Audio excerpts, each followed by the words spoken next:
Halo teman-teman, Assalamualaikum warahmatullahi wabarakatuh. Alhamdulillah, saya siang ini posisi di kota Kediri ya, kota kelahiran saya. Tempat saya lahir sampai lulus SMA saya di Kediri. Saya berada di rumah tempat saya dilahirkan di sini ya. Dan ada apa saya di Kediri? Karena besok akan ada acara reuni 40 tahun lulusan SMA 1 Kediri. Jadi kami lulus angkatan 84, jadi sudah 40 tahun yang lalu. Ya, besok hari Ahad ada reuni. Jadi saya ke Kediri, tadi naik kereta. Nah oleh karena itu saya tetap ingin ngonten karena ada bahan bagus ini. Ada bahan bagus yang menurut saya masih menjadi trending topik ya di jagat maya ya. Siapa yang tidak mendengar kisah atau cerita tentang Fufu Fafa ya. Jadi pada kesempatan ini saya akan menyampaikan soal Fufu Fafa ya, tulisan dari Rizal Fadilah ini. Ini pemerhati politik. Dia menulis Fufu Fafa mentertawakan Jokowi. Ya, kalau yang belum tahu Fufu Fafa cari aja deh ya, atau nanti di bagian akhir akan saya sampaikanlah Fufu Fafa itu siapa ya. Akun Fufu Fafa masih ramai dibicarakan khususnya di media sosial. Belum juga keduanya dilantik, tetapi serangan dalam tanda petik wapres kepada pres sangat sengit dan brutal ya. Meski berjangka waktu jauh ke belakang, namun ternyata potensial berdimensi jauh ke depan. Hubungan pres dan wapres akan saling menekan dan membunuh. Awalnya ramai isu jabatan Prabowo hanya 2 tahun, setelah itu diambil Gibran. Terjadi sesuatu pada Prabowo, tentu dengan asumsi bahwa Jokowi masih kuat. Tetapi Prabowo bisa saja berprinsip kill or to be kill ya, dibunuh atau membunuh ya. Ketika demikian, maka keduanya saling intip untuk saling mematikan. Penarikan Gibran menjadi pasangan Prabowo saat bertarung melawan Ganjar Mahfud dan Anies Mohaimin sesungguhnya bernuansa psikopolitis, dalam arti tarikan psikologis Jokowi agar dengan segala cara membantu Prabowo. Dengan otoritas Jokowi, maka Gibran yang tidak memenuhi syarat dapat lolos. Cacat-cacat wajah di make up sangat menor. Kemenangan Prabowo Gibran yang kontroversial akibat bansos, Sirekap, dan kerja MK masih dapat ditutup sepanjang Jokowi dan Prabowo solid. Megawati yang nguring-nguringan dan potensial menjadi oposisi harus diredam. Prabowo bisa bermain janji untuk beberapa posisi. Pandangan pendek Megawati mungkin diolah Prabowo dengan berkolaborasi untuk menyingkirkan Jokowi.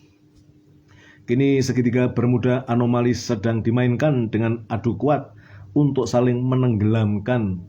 Jokowi harus tetap mengendalikan Prabowo dan mengancam Megawati.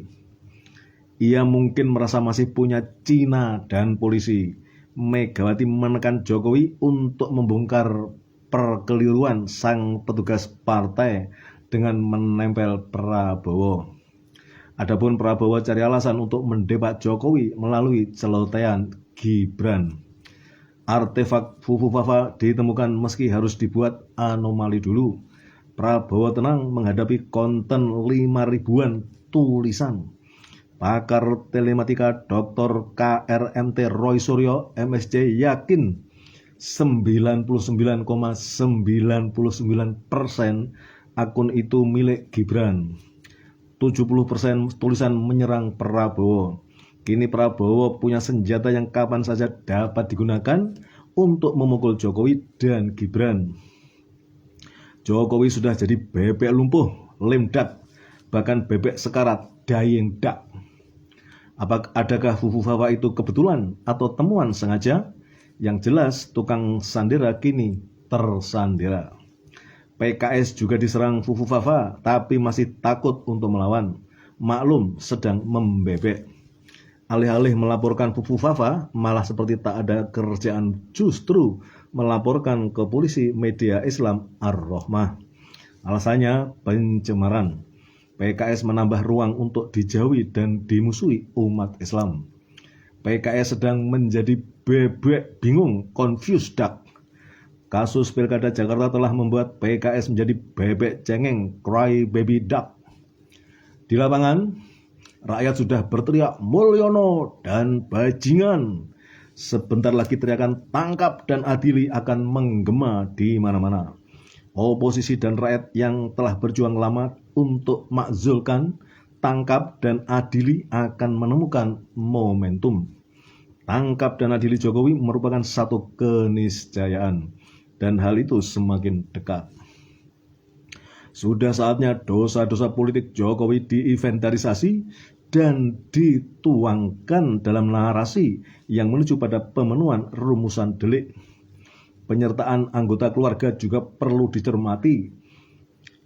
Korupsi, pelanggaran hak asasi, pengkhianatan negara, kebohongan publik, hingga utang luar negeri dan politik dinasti menjadi terobosan hukum. Jokowi mulai panik dan sedang mengalami sekarat political dying. Menghitung mundur, countdown, itu sungguh menakutkan. Seperti langkah lunglai seorang terhukum yang sedang berjalan menuju ke tiang gantungan. Pucat dan mulut komat kamit. Entah mantra apa yang dibaca.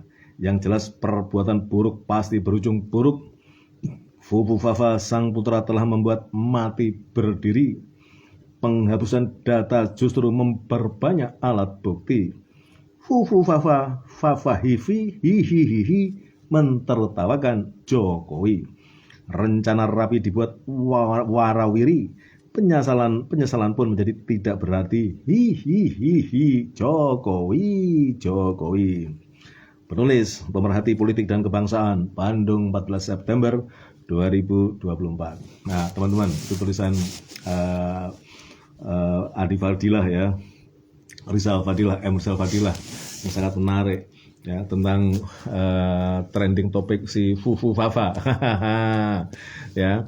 Jadi kalau saya jadi ingat apa yang difirmankan Allah dalam Al-Qur'an bahwa wa makaru wa makarullah wallahu khairul makirin ya, bahwa mereka membuat tipu daya ya, tapi Allah sebaik-baik pembuat tipu daya. Jadi kalau selama ini geng Sarkowi itu merasa jagoan ya dalam membuat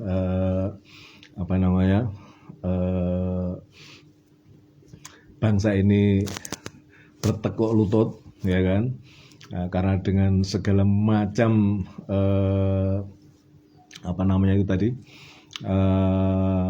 membuat